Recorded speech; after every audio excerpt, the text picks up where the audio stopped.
Hello, folks. This is Jason Roggasch. This is the third. This is my notes on the third debate, final debate. God, I'm glad this is over. Of Donald Trump and Hillary Clinton, or as I referred to it as the end of capitalism as we know it. I've referred to this as two hated people being pushed on the American people, showing that rich people and the very, very powerful and elite are simply so out of touch and do not even give a shit what you think anymore. These are the two people that one of these two people they are willing to have represent them, and they're going to shove them down your throat. And that proves that the country's over. That proves that it's a wrap.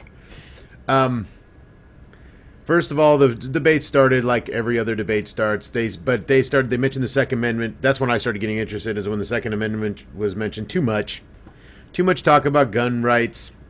You know, when you go vote for your Second Amendment right, what you're doing is you're voting against your economic interests. You know that, right?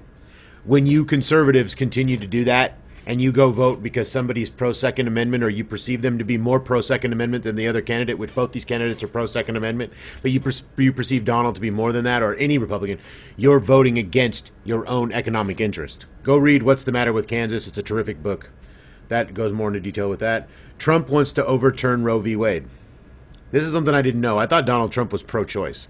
I'm vehemently against anybody telling anybody what they can do with their body, especially the goddamn government, based on somebody's religious bullshit or some moral dogma.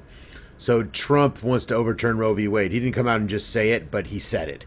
He will appoint judges that will overturn it. He's trying to go to the Christian right. He's trying to get they're already gone. I don't think the Christian right could vote for Donald Trump. I just don't think they could. And I think he's lost a lot of evangelicals. They've talked about it. Evangelicals all over the country have excoriated him, conservatives, etc. Trump doesn't want babies ripped out of women's wombs. He kept going to that, and this graphic imagery of a late-term abortion and a baby being ripped out of a woman's womb. He just kept using it and using it, and finally, I think Hillary Clinton said something about it, and it was he has no purchase with this. Trump trying to get the evangelicals is hilarious, but he has no purchase in this world. He can't talk about women's rights either way. And it's funny for me to listen to Donald Trump. Even what else does he have to say that women have to hear, 52% of the population have to hear, that would make you want to vote for Donald Trump? I know you're like, well, I don't care about abortion, or I don't care about the way he treats women, or I don't care about him saying to a 10-year-old little girl he's going to be dating her soon. I'm not worried about any of the way he sexualizes his daughter. Oh, really? At some point, don't you have to say, or the 9 women that have accused him that he claims are all lying? I mean, at some point, don't you have to say, okay, well, this guy wants to take my right to choose what I do with my own body away from me? I think it's time for Donald. I think I might be either not voting for anybody or certainly not voting for Donald Trump, even if I was a Republican. Immigration, not addressing the economics reasons, of course. They're talking about Donald Trump now is going to kill all the bad, quote unquote, bad hombres, the drug dealers. He's getting all, what's the Duarte or whatever his name is, the Filipino president. He's getting all, he's going to go kill everybody without due process, without, any kind of rule of law or anything that supposedly is what makes America great. Nope, we're just going to start killing whoever we think's on the Donald Trump drug dealer list. He's a fascist, folks. And I want to say this. Is Trump the benevolent dictator? I think a lot of people are familiar with the benevolent dictator concept, but is he the benevolent dictator? Is he the guy that people think is socially liberal, and he's not? What is he socially liberal about? He's anti-abortion. I always thought Donald Trump was pro-choice. I really did. I for some reason thought Donald Trump was pro-choice. But he's not. So what is about him that's socially liberal? What, the fact that he likes to fuck and have sex with strange women? The guy's a real fucking fascist. Don's a fascist. I'm reading off my notes here. Money. Donald checked in about Mexico. I liked Hillary Clinton had a great line when she said that when he went and met the Mexican president and he choked about the wall, didn't even mention it to the Mexican president, and then they got into a Twitter war. He's exactly right. They're not going to pay for a wall. That wall's never going to get built. Anybody that's listening to this that's a conservative and thinks that wall's ever going to get built is a silly fool. That wall there's no will in this country to build that wall. There's no reason to build that wall. We're in a technologically different time right now. If we were in an economically different time right now, we could change the immigration policies immediately, but we won't. We can't. It will never happen because capitalism, etc. But that's a digression. So forget all that wall shit. That wall needs to be put away because that wall is never going to get built. At least the way that they're talking about building it. I mean, you know, maybe patrolling it with drones or something, or maybe, but even then, it's not addressing the real reason why people come over. It's an economic reason. That's it. Hillary, this is where the Russian stuff started to get mentioned. The Russians are, Hillary Clinton got called out on her WikiLeaks emails, and she immediately went to Russia, the Russia card. Russia hacked her, and Donald Trump? They want Donald Trump to be president, and he and Putin are in cahoots, and Putin wants him to be president. And she deflected away from what she said, and she beat up environmentalists. She said that fracking and anti-fracking and anti-natural gas environmentalists need to grow up. She said that she hasn't chimed in on of course, that North Dakota pipeline thing was never mentioned tonight, of course, because Chris Wallace from Fox News is the one that hosted this. Chris Wallace is Mike Wallace's kid, and don't hold that against him. And it was a very conservative, and it got worse as this debate went on. I thought that I'll just keep reading my notes. She's getting all hawkish with Russia to deflect from her emails. I thought that was very grotesque. But Trump's right on Russia. But he wants to have it both ways. He does this later, where he's talking about how we're soft on Russia and we're getting played by Russia. So the implication is we need more military, etc., with them and Syria. But he also wants to talk to Putin and be Putin's friend. He kind of wants it both ways. He's trying to get the hawks and he's trying to get the people that are kind of tired of war, because I don't think going to war is a winner. I don't think going to war is a winner at all. I think people are tired of war, and I'll get to that later when they start talking about Iraq. They kind of jumped around from subject to subject, which it's kind of confusing, but capitalism gets yet another. It doesn't get mentioned. Capitalism is the real problem, but what they want to do with it is, I wrote down, capitalism gets yet another soiled Band-Aid. That's what Hillary's talking about. Her new jobs, clean energy, government spending, raising the minimum wage, poverty, equal pay for women, creating government jobs. It sounds like Bernie Sanders. I mean, that's who she summoned. I wrote down here, she's summoning Bernie Sanders. College, sort of for free, you know. She's not, I don't know if she wants it for free or be less debt for it. I'm not sure exactly. She wasn't clear. But this is just another soiled Band-Aid to save capitalism, which just will bring more hell at the end of the day. I mean, at the end of the day, unless you start bailing on capitalism, unless you start going to a different form of looking at the economy, you're just putting soiled Band-Aids on them, and it's not going to fix them. It's not, the patient will bleed out and die eventually. As the patient's almost dead as it is. Trump's deregulating and cutting taxes. Everything is worse when you do that. Anti-tax raises. He's going to be an anti-tax raise guy. He's going to get countries to pay up for their defense, and that's somehow going to help the United States because we're going to be able to keep that money. He said, and I quote, "More free trade, but not NAFTA." Whatever the fuck that means. He doesn't even understand what that means. That was to deflect from, obviously Bill Clinton signing NAFTA, but also Hillary Clinton saying that she wanted free trade and open borders, and which is, bad in itself as well. And she did say, though, she wouldn't vote for TPP, which I found that to be interesting. She made it pretty clear, but again, Obama said that he was going to close Guantanamo Bay. So Barack Obama said a lot of things and didn't do shit. I, as a Marxist, hope Trump wins. I really do. I fucking really do.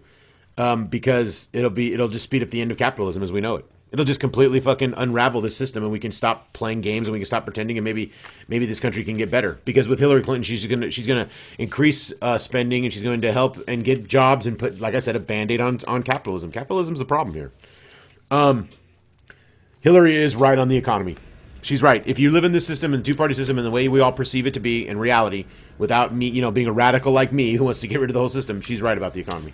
That's the things that we all here need to be done. We need to invest in renewable energy, and we need to create jobs in our infrastructure. We need a New Deal type of FDR type, blah, blah, blah, blah, blah, blah, blah. But she doesn't go as far as what's really going to need to be done, and that's, if you're going to maintain capitalism at this level, you have to start taxing people at 80%, 90%.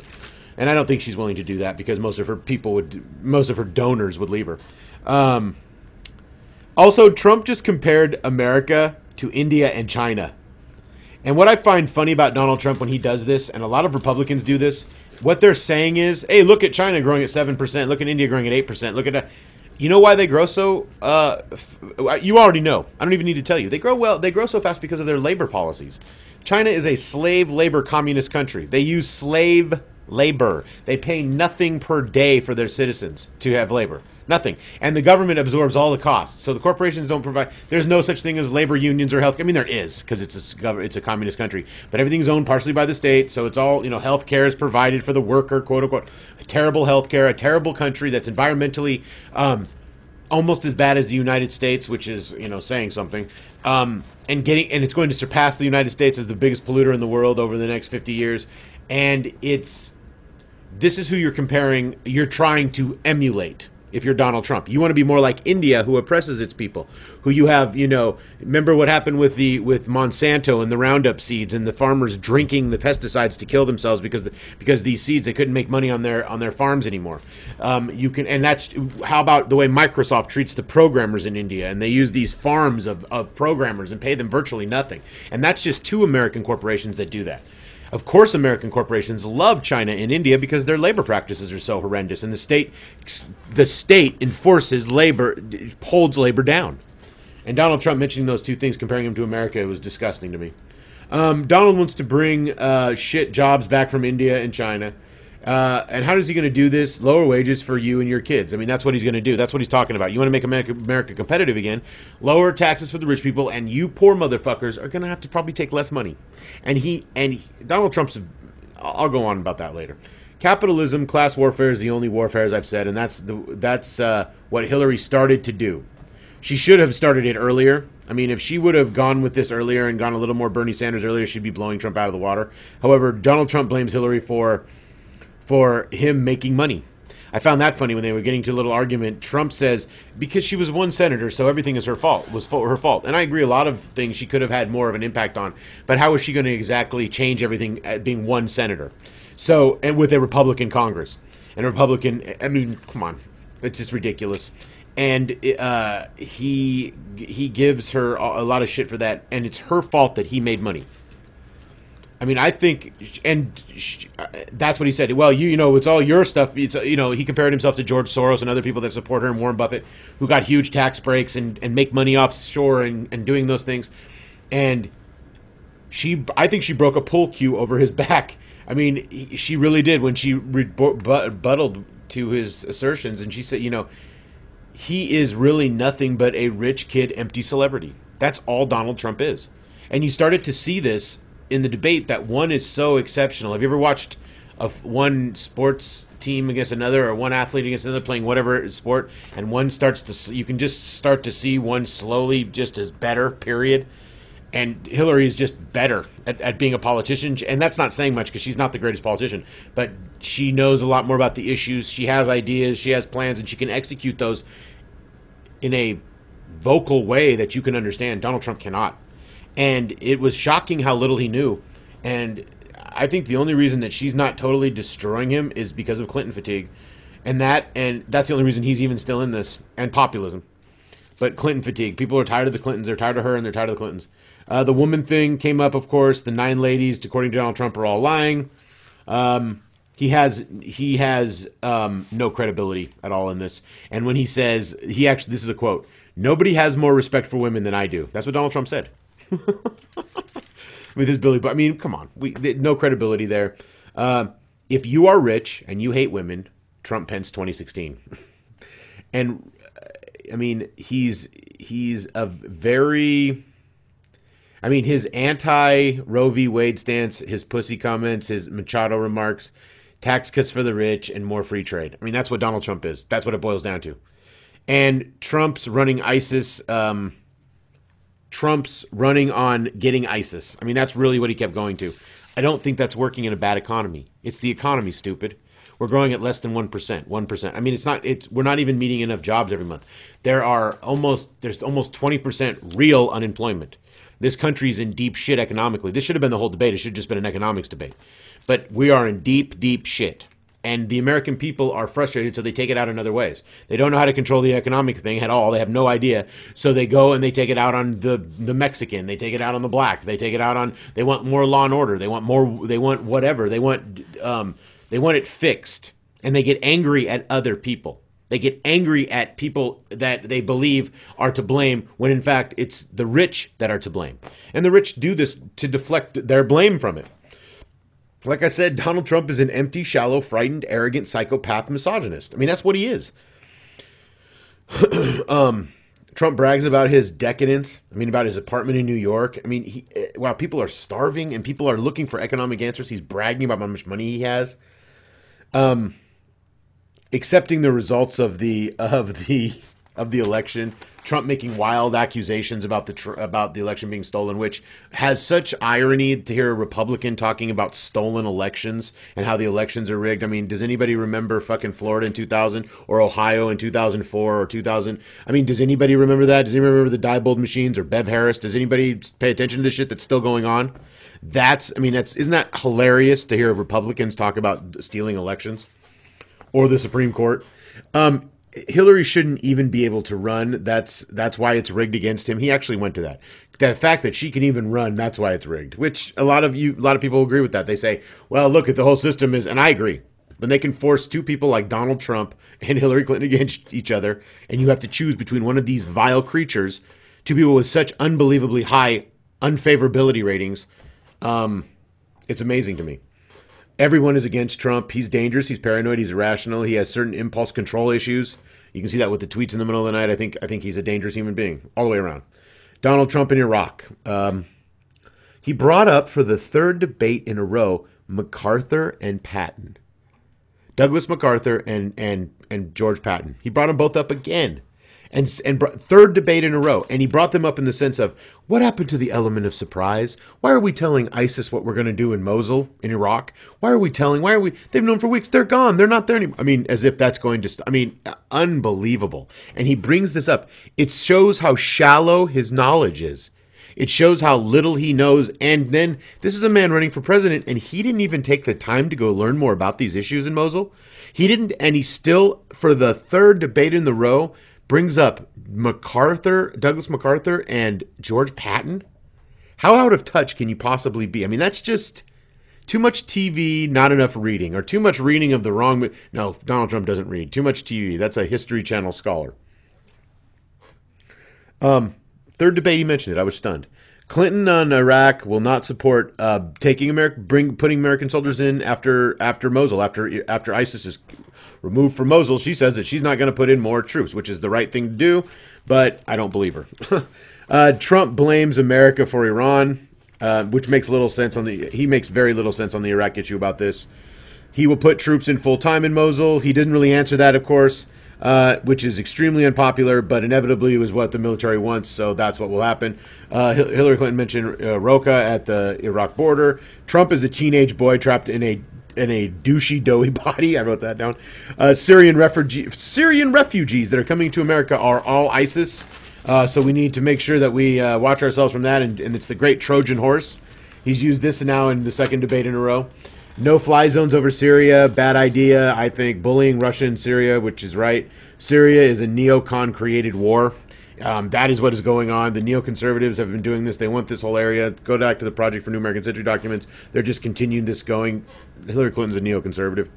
Trump wants it both ways with Russia. He wants to get tough with them, and he wants to love them up at the same time.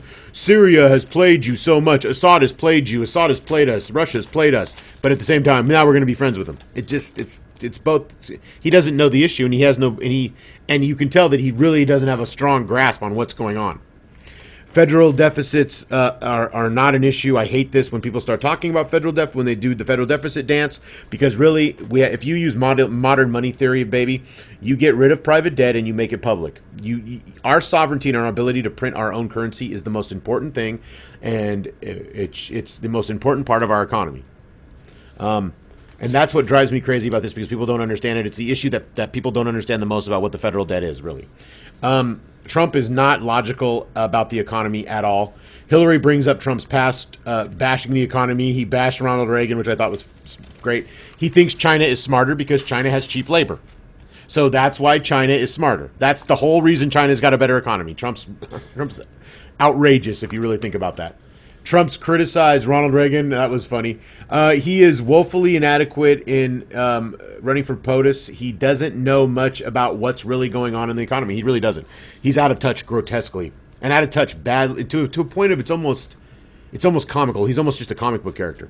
Then they got to entitlements. The Social Security scare. Wow. Social Security will start to, not run out, but start to, around 2035 to 2040, Social Security may start to dwindle and it may be difficult to pay everybody current benefits. Now, that does not include all the people paying in. It doesn't show increase in taxes. It doesn't show any of that stuff.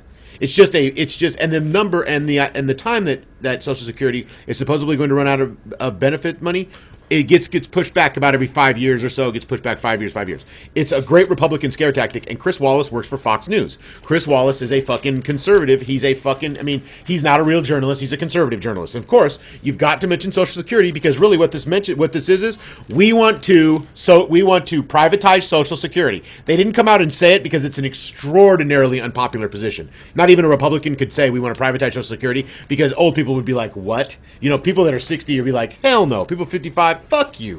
Worked my whole life till I'm 65 now, and I'm not going to get my benefits. Bullshit. So it's a no-win issue. It comes up every once in a while, and it pisses me off because what did they do?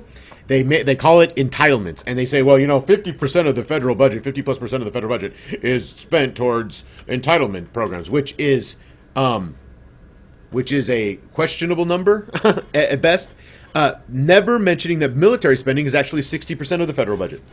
60% of your federal budget is military spending. Never mentioned to cut that. Never mentioned to reduce that to help pay for any kind of social programs that we may need. The military reduction in spending was never mentioned, not once. And they called Social Security entitlements. I don't consider, and they use the word entitlement because it sounds like, oh, you're being entitled. Like some rich person, when it's in fact you paid for it, it should be called something like yours. They should just call it the yours fund. The yours, or just call it Social fucking Security. Don't fucking call it entitlements and try to lump in Medicaid and Medicare with it. Distinguish each one because they're separate things. God, that makes me mad. Entitlements is such a Republican thing because because Republicans, rich people, do not need Social Security. That's why we should have means testing. This is my own thought process on Social Security. Means testing. Why do rich people get Social Security? Why are they eligible at 65 to get Social Security? Or why? Do not let somebody who's worth millions of dollars get Social Security. There is no reason for that. None. They shouldn't get it. It should be means tested. But anyway, can't mention means testing in America, God forbid, because that's class warfare. The Social Security, Medicaid, Medicare things are in trouble, which is a complete fiction. If you had single-payer health care, you would eliminate Medicaid and Medicare right off the bat. I sold healthcare. I understand what healthcare is. I understand what's the problem. Obamacare is not the answer. It needs to be destroyed. It needs to be taken out. And if you believe John Podesta's emails, Hillary Clinton is no fan of the Obamacare either. And it's supposed to self-destruct in a year. So we'll get rid of it, hopefully, and we can start maybe going to a single-payer healthcare system, which would benefit corporations, would benefit everybody but doctors and the AMA and insurance companies. Those are the two groups that lobby heavy and that would not benefit. But it would benefit every other corporation because corporations could then not have to worry about providing healthcare for their workers. You would take the burden off of healthcare from so many entities that it'd be overnight. It'd be a boom for corporations, and a lot of corporations know this. But the healthcare lobby is so massive. The health insurance lobby is so massive and the AMA. Doctors don't fuck around. They want to keep doctors rich. And they don't like the idea that there's going to be because one thing you would have to do is you'd have to start putting limits on what doctors can make. Salary limits. And doctors do not want to hear that. So this is the end of the debate, basically. Trump is 0-3 in the debates. He is a train wreck. He's an empty, shallow, hollow vessel. He's arrogant. He's a rich kid who is a misogynist, warmonger. He is not very smart and thinks he is really smart. He's not presidential material. He's not even local dog catcher material. I hate to use that trite saying, but that's true. Hillary got all Bernie Sanders tonight, winning her third debate. She really went for the social issues. I think if she'd have gone to that earlier, she would have gotten a lot less heat. I think the only reason Trump's even competitive in this is because of the economy is so bad and Clinton fatigue. I think those are the two reasons. And he does not have an answer for the economy. And Clinton fatigue is going to not be a factor after this debate, I don't think. I think he clearly won this. She won this clearly. Donald Trump is 0-3. She is 3-0 in debates. I'm watching And the Republicans are going to be paying for this for a long time. That's their fault. But again, I hope Donald Trump wins because it's the end of capitalism. It'll speed up and it'll hasten. When rich people are basically paying no tax, and everything and the economy goes into a massive recession like you've never seen before, like it makes the Great Depression look reasonable. And people are make a max exodus out of America into South American countries and into Canada. And they actually leave and go overseas to countries that have social programs. It'll hasten the end of capitalism. It'll destroy the United States military-industrial complex, inevitably leading to a domino scenario that will destroy capitalism as we know it in the world. And that will be my dream, and hopefully that's what happens.